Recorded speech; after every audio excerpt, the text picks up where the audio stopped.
very warm welcome to Bhutan This Week, our weekly news magazine program with me, Srindendu. Our top stories this week. Election Commission refused to register Druk Gaki Sopa as a political party.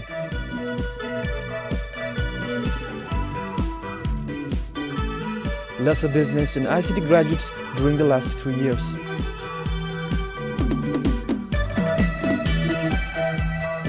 And the cracks on the 15-year-old Tarayana bridge in Samsi raise concern.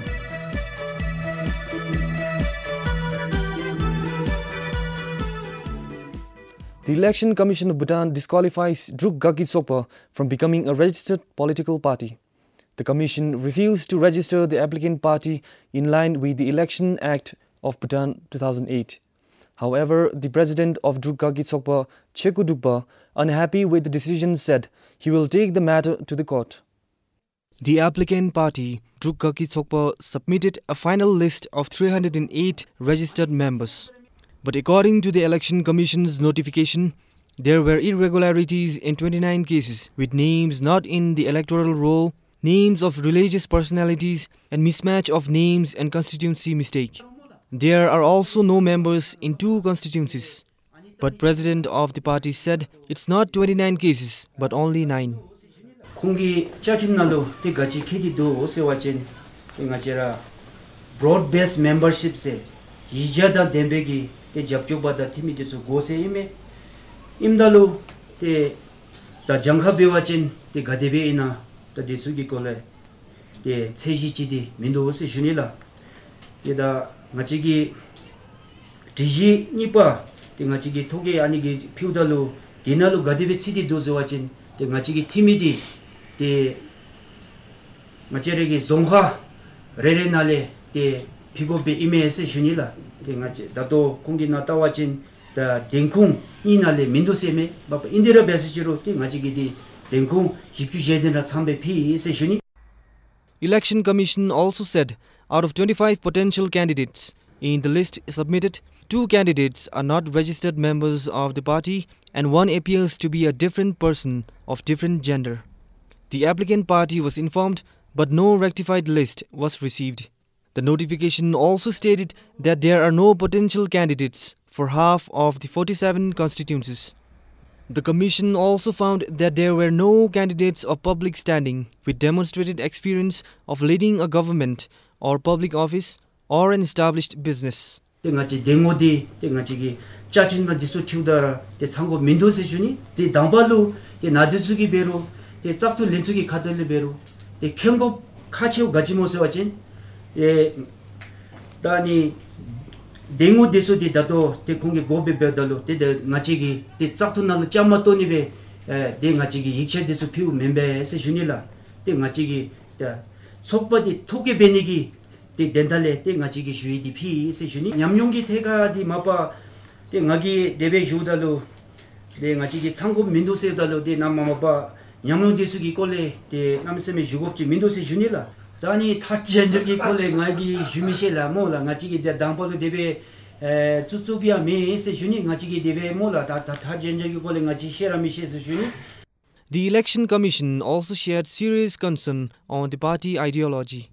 It is found to be general and nothing is mentioned about how the substantive task of national development is envisioned. 속박이 따와디 te ngachigi 디지디나로 치고가 민고가디 te hinsansambe te konragi chachimnalo kedira도 세주니 다 ngachiragi yengi 디디수 따디 베세치로 te 속바 숨데지기데 te 파티 속박이 따와디 디나로 치라 마치베 세주니라 디 메디 베세치로 te ngachigi 카톨레 다 당발루 ngachigi 찬낭이메 몰라 ngachigi vision 델레 미션세 믹자 델레 엠센 옵지세 믹덴당 mikti desu di hinsansa bera ngachigi digidinalo kidi ese junila kongi lamlusida chidera te ngachigi be ese juni dato kongi ngachigi nawa manambegi te denda sumdu bewachindi te ngachigi dampalo timluda matri ime ese te ngachigi debera kongi ni ese junila so lalen tabdalo mola te ngachi kige matop ngachi danyamda danden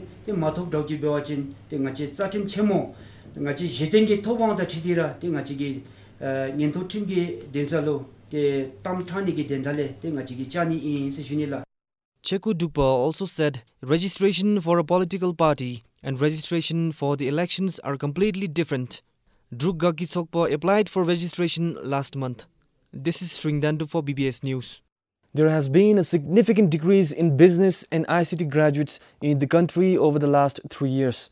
This is as per Labour Ministry's survey report released recently. Last year, there were only 515 information and communications technology and business and management graduates from close to 1,800 respondents of the survey. 3 years ago, the figure of such graduates was as high as 861 graduates. As per the report, there has been significant decrease in the number of ICT graduates. This can be attributed to the unemployment faced by ICT graduates over the last few years. This is also a good indication that higher secondary graduates respond to labour market dynamics and employment opportunities. The report also states the satisfaction of ICT graduates with the course they have undertaken is less compared to other fields. Between 2015 and 2017, the Labour Ministry, through its direct employment scheme, employed 204 ICT graduates, including Class 12 graduates in the ICT sector. Survey was carried out to profile and assess post-graduation outcome and perception of the graduate pool entering the labour market. With camera person Chimirinzin, Kilidem, BBS News. People remain worried while crossing the Bailey Suspension Bridge over Tarayana River in Samsi. Multiple cracks have been developed on it. The cracks on the anchor block of the country's longest bridge have been there for over a year now. 1.5 decade long Bailey Suspension Bridge is Samsi's landmark. But on a closer look, cracks on the anchor block at the center have made the bridge vulnerable to collapse. The center anchor block serves as one of the main pillars supporting the entire bridge. Light vehicles have no problem using the bridge, but buses have to follow certain procedures. Passengers have to leave the bus when it reaches the bridge.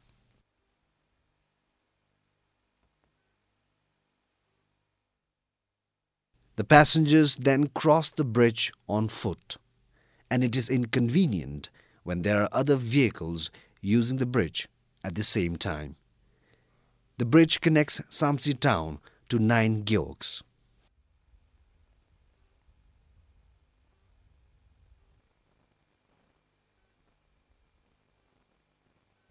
Bridge को यो प्रब्लमले चाहिँ हामीलाई late हुँदैछ एउटा कुरा टाइममा पुग्न सक्दैन passenger अब हिँडेर We cannot reach our destination on time due to the problem.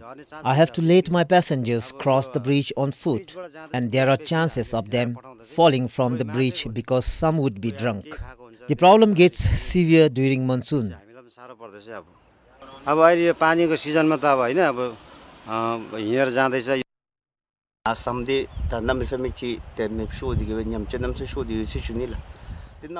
The bridge seriously needs to be repaired. Heavy vehicles can cross the river in winter, so they do not use the bridge. But in summer, these vehicles do not have any other way to cross the river.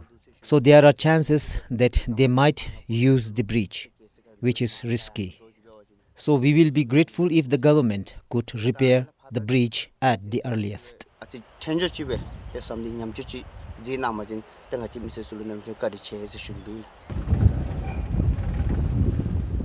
Security personnel are deployed at the bridge to monitor. Heavy vehicle drivers are not happy, for they do not even have a proper way to travel to the places across the river.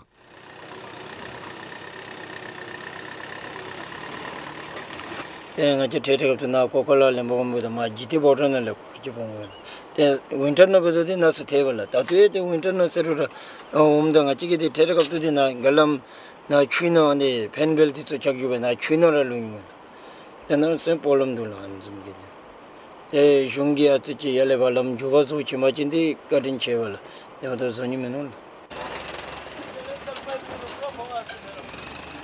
Department of Roads in Samsi said budget proposal to repair the bridge was submitted 2 months ago, and they are still waiting for a response from the head office. The 1,080 feet long Bailey suspension bridge, popularly known as Tarayana Bridge, is one of the main tourist attractions. The stakes are too high to be ignored.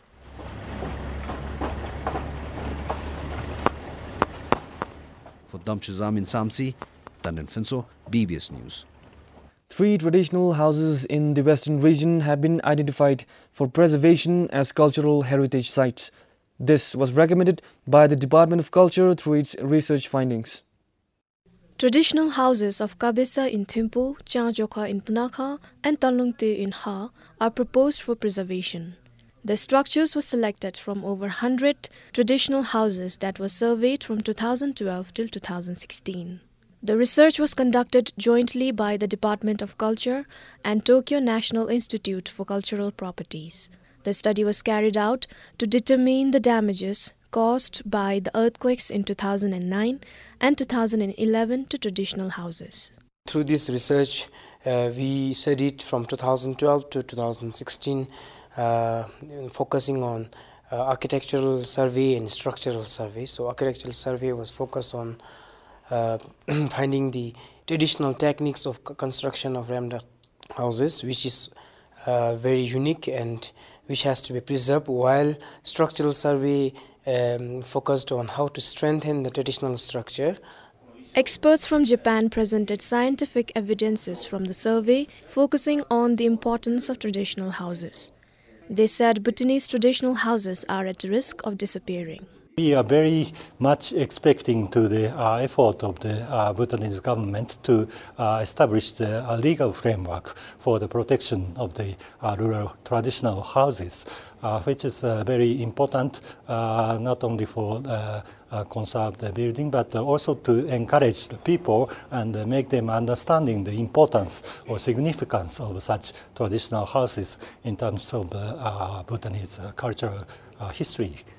The Department of Culture said delay in passing a cultural heritage bill is making it difficult to preserve the country's cultural heritage sites. Since the bill is not being enacted, we don't have any proper incentive and protection incentive design for the protection. However, we are encouraging on adaptive reuse of the old houses. In most of the cases in foreign countries, people have economically benefited while preserving old houses, and they have converted it into restaurant, museum, art exhibition structures and all. So we are trying to promote in that way. The department also provides technical assistance to owners who want to preserve their traditional houses. The study is hoped to clear people's misconceptions regarding the stability of traditional rammed houses and encourage their preservation. Sunampem for BBS News. Office of the Attorney General will review the case of an employee of Bhutan Development Bank who is accused of embezzling over 11 million ngitam. Anti-Corruption Commission began the investigation in September last year after Pema Gassal police forwarded the case to the commission. The investigation report found the accused has embezzled the amount while he was working in Gelifu in Pema Gassal branch as Product Service Officer of the bank. The Anti-Corruption Commission's report says the suspect bought 50 decimal plot for himself, hotel for his girlfriend, and lent and borrowed money from many individuals for some business ventures. All these activities were financed through the embezzled money. The embezzlement scheme started in early 2012. The suspect carried out end-to-end job of opening accounts to applying for loans. Investigation reports say the direct and frequent contact with the clients during his visits to Geoks enabled him to know the clients closely, where opportunity was abused to target individuals who were mostly illiterate and live alone. The suspect, after knowing the inability of the clients in verifying the loans issued against their names, created fictitious loan accounts by using documents related to mortgage and authorization from closed files of ex-clients. He filled in the loan appraisal forms and put his thumb impression on behalf of the clients. Reports say these fictitious loans were prepared and approved whenever he officiated as the branch manager. When it comes to withdrawal from the client's accounts, the suspect filled in withdrawal slips and handed over to the cashiers during peak hours with an excuse that the client was in a hurry and had left the withdrawal slip with him. The Commission's report further state that after the suspect was transferred to Pemagasil, some clients informed the bank in Gilifu that the loans in their names were never taken by them. Some of the clients even lodged the loan denial complaint to the Gilifu branch office. However, no serious action was taken. This led the suspect to continue embezzling the funds in Pemagasil branch to cover up the accounts created in Gilifu branch. The report says another businessman is also found to have involved or associated with the embezzlement case but is at large. Pemagasil police arrested the prime suspect following the bank's report in July last year. For Chengadoji, Tandin Fenso, BBS News. 8 immigration officials working at the Paro airport are charged with embezzling government funds amounting to over 7 million ngitam. ACC completed the investigation and forwarded the case to the Office of the Attorney General.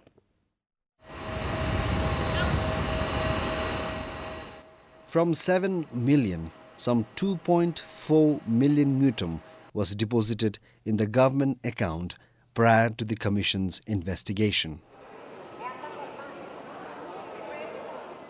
The immigration officials were found to have embezzled the government funds generated from visa fees.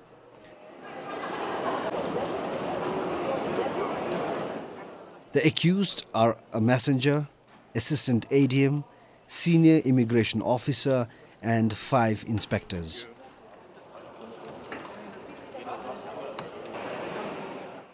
Investigation found that officials had not deposited the visa fee collections into the government account despite receiving the collections from other immigration inspectors. And immigration inspectors had not handed over the cash to the dealing official to be deposited into the government account. Visa fee receipts were issued while collecting visa fees from foreign nationals entering Bhutan through Paro Airport. ACC said if they are convicted, they shall be liable to refund the embezzled amount along with 24% penal interest. Investigation also found 392 visa fee receipts were misused and missing, which amounts to 980,000 ngitam.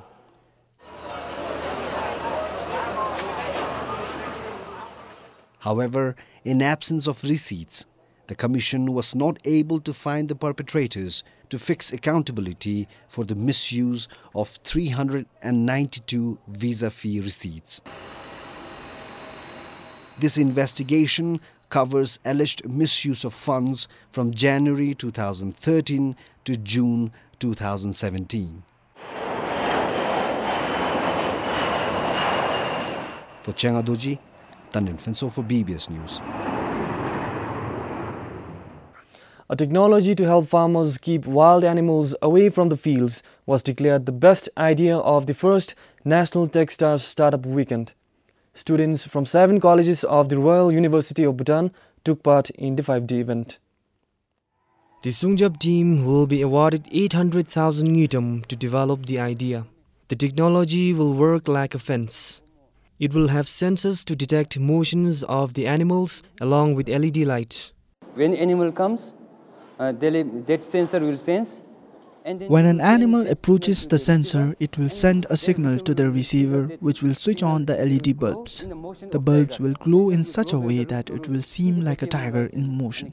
We also have a sound system which will give out a tiger's roar. It will not be audible to humans because we have kept its frequency beyond the human's hearing level. That way people won't get disturbed.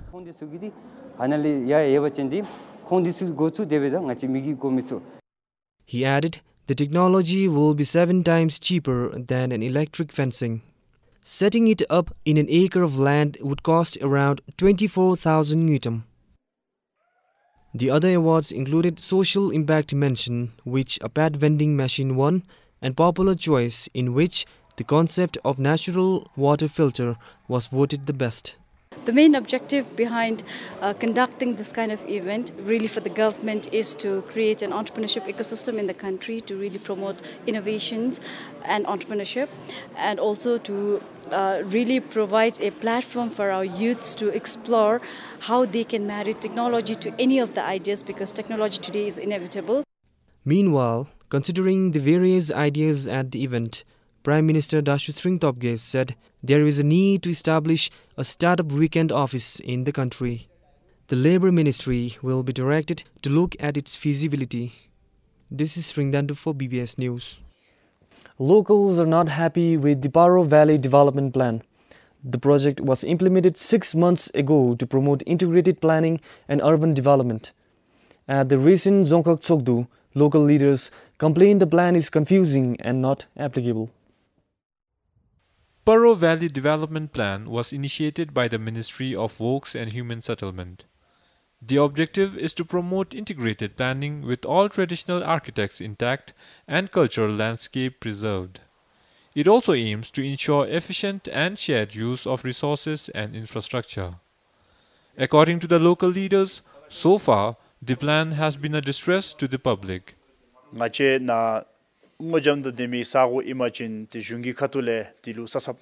When our land falls on the green zone, the government is supposed to give us land replacement. But when people whose land falls on the green zone went to National Land Commission and to the Land Record Office here, people were told they would not get any land replacements since there has not been any directives yet.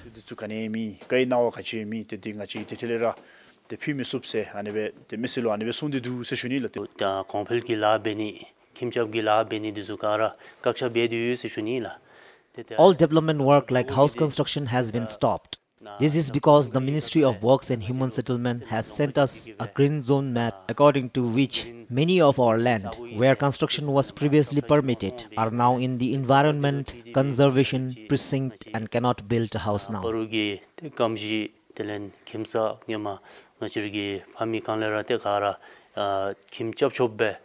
Another issue with the plan has been in allowing only two-storied buildings to be constructed in rural areas. If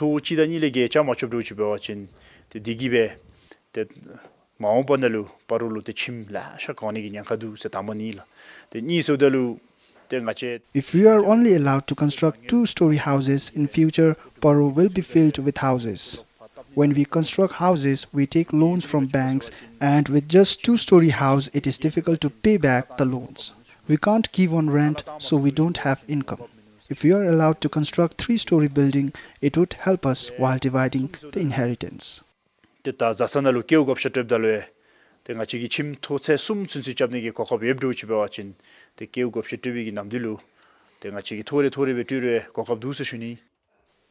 The Dzongkhag Tsokdo decided to ask the ministry to revisit the plan. They are also certain that if the people are consulted, confusions and problems can be avoided in the future. For Sangechezom in Paro, Isha Gelson, BBS News.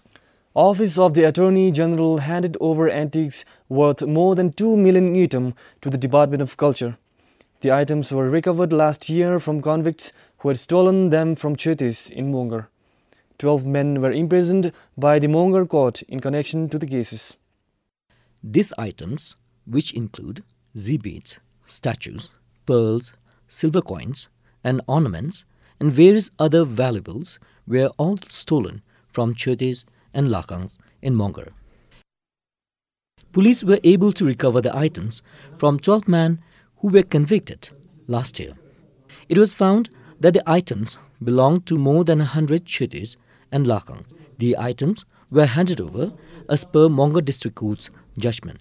Officials from the Culture Department say most of the items are new. Once all the items are segregated and recorded, the department will return them to their rightful places. Any item which is at least 100 years old or has historical significance is considered an antique, according to the Department of Culture. For Changadoji, Sonam Funzo, BBS News.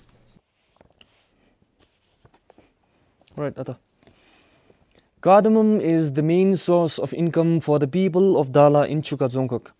But people of Kezari village are worried about the drying cardamom. They are uncertain about an alternative for it. Cardamom can be seen all around in this village. But the leaves have turned yellow. Plants are dying. Farmers no longer fetch higher prices for it. And people are worried about their future. Year by year, cardamom is drying out. In the past, we depended on oranges to sustain our livelihood. After the oranges dried out, we started growing cardamom, and it has been 3 years now. What if the cardamom too dries out like oranges? We are all worried, thinking about which crop to grow for livelihood. We relied on cardamom, but the declining rate of cardamom in the market makes our lives difficult.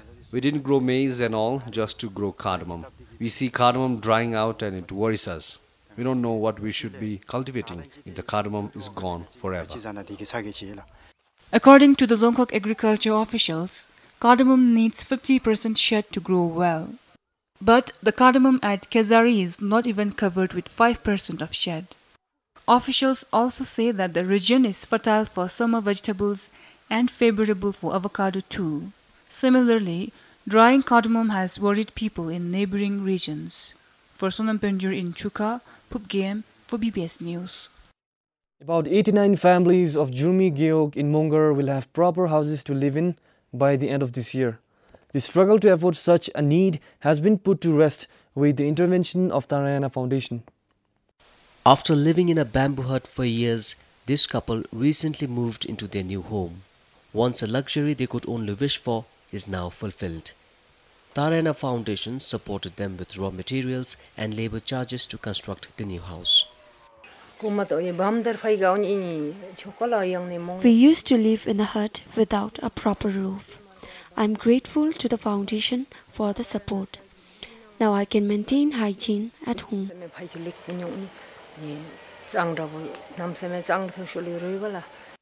Another beneficiary, Zangpo, a retired soldier, is as grateful as he is excited. The construction of his 2-story house through the project is nearing completion.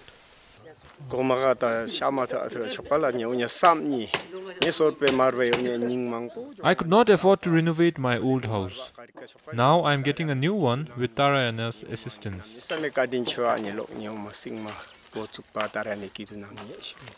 The non-governmental organization plans to support 180 households as part of its housing improvement program for economically disadvantaged families. For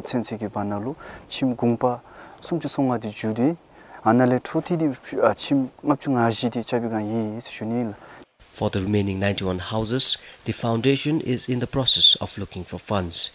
They are hopeful of finding the support and completing the project within this year. Tarayana Foundation has undertaken a similar initiative in other remote geogs of Mongar such as Gongdu, Kenkhar and Silambi. Her Majesty the Queen Mother Doju Wangbo Wangchuk founded Tarayana Foundation in 2003 to help bridge needs of disadvantaged remote communities with larger national initiatives. For Sonam Sering in Mongar, Sonmongdi, BBS News. Well, that's all we have for you this week. Thank you for joining us. This is Sring Dandup saying goodbye.